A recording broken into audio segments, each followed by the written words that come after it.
وہ صدیق اکبر جن کے بارے میں میرے آقا فرماتے ہیں ابو بکر و عمر سیدہ کہول اہل الجنہ، ابو بکر اور عمر جنتی بوڑھوں کے سردار۔ وہ صدیق اکبر اور فاروق اعظم جن کے بارے میں میرے آقا نے ایک مرتبہ ان کا ہاتھ لیا اپنے ہاتھ میں، دوسرے ہاتھ میں ان کا ہاتھ لیا، دونوں کا ہاتھ اپنے ہاتھ میں لیا، فرمایا ہاکذا نبعث یوم القیامہ انشاءاللہ تعالی، قیامت کے دن ہم اسی طرح سے اٹھیں گے۔ ان کی شان کیا تھی؟ آپ نے ایک چڑیا کو کودتے ہوئے دیکھا، اس ڈال پر اس ڈال پر، اس ڈال پر اس ڈال پر، فرمانے لگے واہی چڑیا تیرے تو مزے ہیں، تو خوب موج کر رہی ہے، کبھی اس ڈال پر کبھی اس ڈال پر، اور سب سے بڑی بات یہ ہے کہ تیرا حساب بھی نہیں ہو رہا ہے، تو ہم سے بہتر ہے، ہنسے تو ہم ہیں کہ ہمیں حساب دینا ہے۔ صدیق اکبر کہہ رہے ہیں لہذا اس بات کا دھیان رکھیں، الا الذین آمنوا وعملوا الصالحات، کامیاب لوگ وہی ہیں جو ایمان لائے اور اچھے کام کرے۔ کلمہ شریف پڑھیے، لا الہ الا اللہ۔ نعرہ تکبیر، نعرہ رسالت، نعرہ حیدری، علماء اہل سنت، استاذ العلماء۔ اچھا، عمل صالح، نیک کام کیا ہے؟ پانچوں ٹائم کی نماز پڑھنا یہ نیک کام ہے کہ نہیں؟ رمضان کے روزے بولو، پانچوں ٹائم کی نماز پڑھنا اتنا ضروری کام ہے، میں نے بتایا تھا صلاۃ واحدۃ خیر من دنیا وما فیہا، ایک وقت کی نماز دنیا اور دنیا میں جو کچھ ہے اس سے بہتر ہے۔ آپ ارادہ کرو آج کی شب قدر میں، یہ قدر والی رات میں ارادہ کرو کہ انشاءاللہ تعالی جب تک زندہ رہیں گے انشاءاللہ پانچوں ٹائم کی نماز پابندی سے پڑھیں گے۔ ایک ٹائم کی نماز چھوڑنا بھی گناہ کبیرہ ہے، بڑا گناہ ہے۔ بہت سے لوگ کہتے ہیں کہ حضرت پتہ نہیں میرا کیا ہو گیا، میرا گھر برباد ہو رہا ہے، پتہ نہیں کون سا گناہ ہم سے ہو گیا۔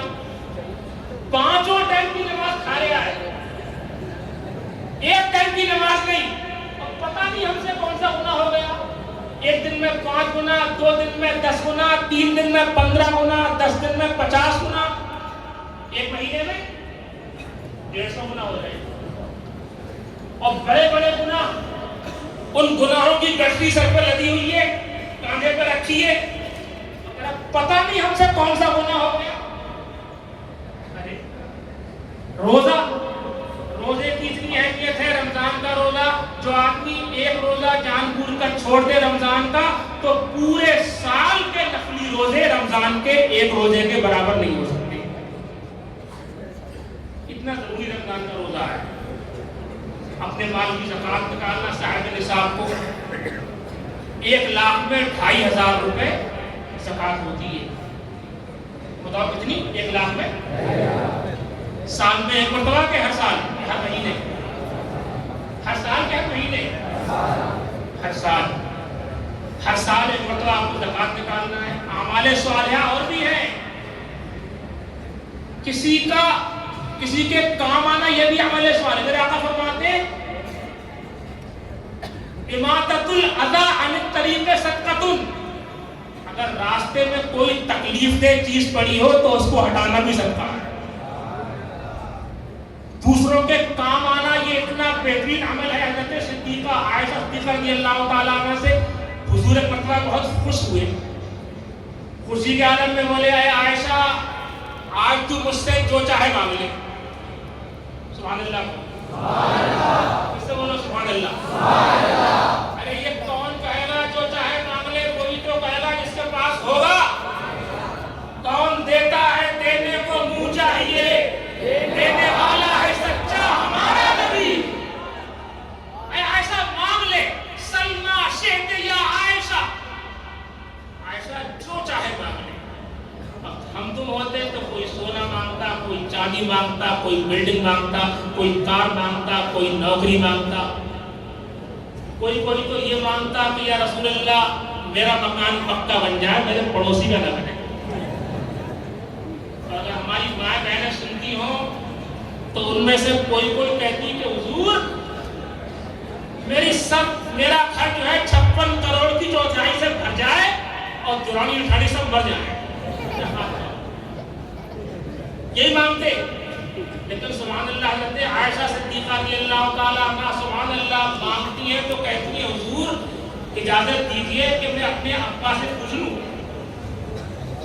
آپ اجازت دیں میں اپنے والد صاحب سے مشورہ کر لوں. ان کے والد کون تھے؟ صدیق اکبر رضی اللہ تعالیٰ عنہ. فرمایا ہاں. اپنے والد کی بارگاہ میں حاضر ہوتی ہیں. اپنے والد صدیق اکبر رضی اللہ تعالیٰ عنہ کی بارگاہ میں عرض کرتی ہیں کہ حضور یہ کہہ رہے ہیں جو چاہے مانگ لے. میری عقل کام نہیں کر رہی ہے میں حضور سے کیا مانگوں. آپ مشورہ دیجئے کہ میں حضور سے کیا مانگوں. آپ نے فرمایا کہ تو حضور سے یہ کہنا کہ اللہ تعالیٰ نے معراج کی رات میں جو آپ سے راز و نیاز کی باتیں کی تھی ان باتوں میں سے کوئی ایک بات بتا دیجیے. مانگا بھی تو کیا مانگا؟ کیا مانگا؟ جو اللہ نے آپ کو علم دیا تھا جو آپ سے راز و نیاز کی باتیں کی تھی ان باتوں میں سے کوئی ایک بات. حضرت عائشہ بارگاہ رسالت میں حاضر ہوتی ہیں کرتی ہے رسول اللہ میرے والد نے مشورہ دیا ہے کہ آپ سے جو اللہ تعالیٰ نے راز و نیاز کی باتیں فرمائی ہیں ان باتوں میں سے کوئی ایک بات بتا دی. سرکار مسکرانے لگے. ہم مسکراتے ہوں گے اس بات پر کہ صدیق اکبر کی سوچ اور ان کی سمجھ اور ان کی مانگ پر, یا پھر یہ کہ راز کی بات تو کسی کو بتائی نہیں جاتی ہے, راز ہوتا ہی ہوئے کچھ بتایا نہ جائے. فرماتے ہیں کہ ہاں جب میں نے تجھ سے وعدہ کر لیا ہے تو بتاؤں گا.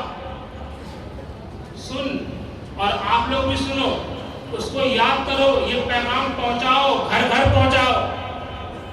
میرے آقا نے فرمایا کہ اے عائشہ سنو, اللہ نے جو مجھ سے راز و نیاز کی باتیں کی تھی ان باتوں میں سے ایک بات یہ تھی, اللہ نے فرمایا تھا اے پیارے حبیب آپ کی امت کا جو انسان کسی دوسرے انسان کا ٹوٹا ہوا دل جوڑ دے گا تو میں اس کو بلا حساب و کتاب جنت عطا فرماؤں گا.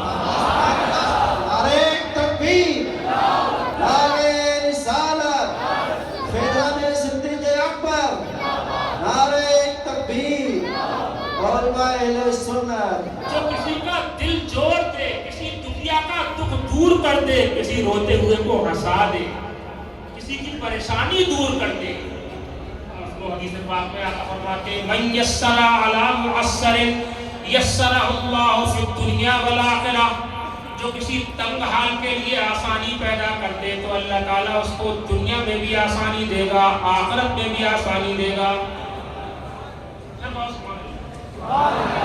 میرے آقا فرماتے ہیں واللہ فی عون العبد ما کان العبد فی عون اخیہ. جب کوئی بندہ اپنے بھائی کی مدد کرتا ہے تو اللہ تعالیٰ اس کی مدد فرماتا ہے. ہم لوگ کو پریشانی آتی ہے تو پریشانی کے لیے ہم دوڑتے دعا تعویذ کے لیے, فلاں سے دعا تعویذ اور یہ پانی پڑھ دو کہ یہ کر دو وہ کر دو. آپ دوڑے بھاگے پھرتے ہیں. حضور نے بتایا اگر تمہیں پریشانیوں کو دور کرنا ہے, من نفس عن مومن قربۃ من قرب الدنیا نفس اللہ عنہ قربۃ من قرب یوم القیامہ. جو دنیا میں اپنے کسی بھائی کی, کسی مومن بھائی کی چھوٹی سی تکلیف کو دور کر دے گا, اللہ تعالیٰ میدان محشر میں اس کی بڑی تکلیف کو دور فرمائے گا. کرو مہربانی تم اہل زمین پر, خدا مہربان ہوگا عرش بنی پر. لوگوں کے ساتھ مہربانی کرو. میرے آقا فرماتے ہیں ارحموا من فی الارض یرحمکم من فی السماء. تم زمین والوں پر رحم کرو, آسمان والے تم پر رحم کریں گے.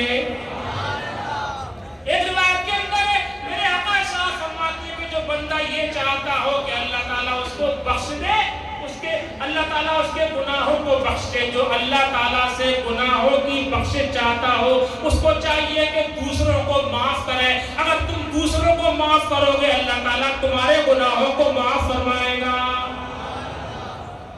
اور ہمارا معاشرہ کیا ہے؟ جواب دیں گے اینٹ کا پتھر سے. کیوں؟ تو نے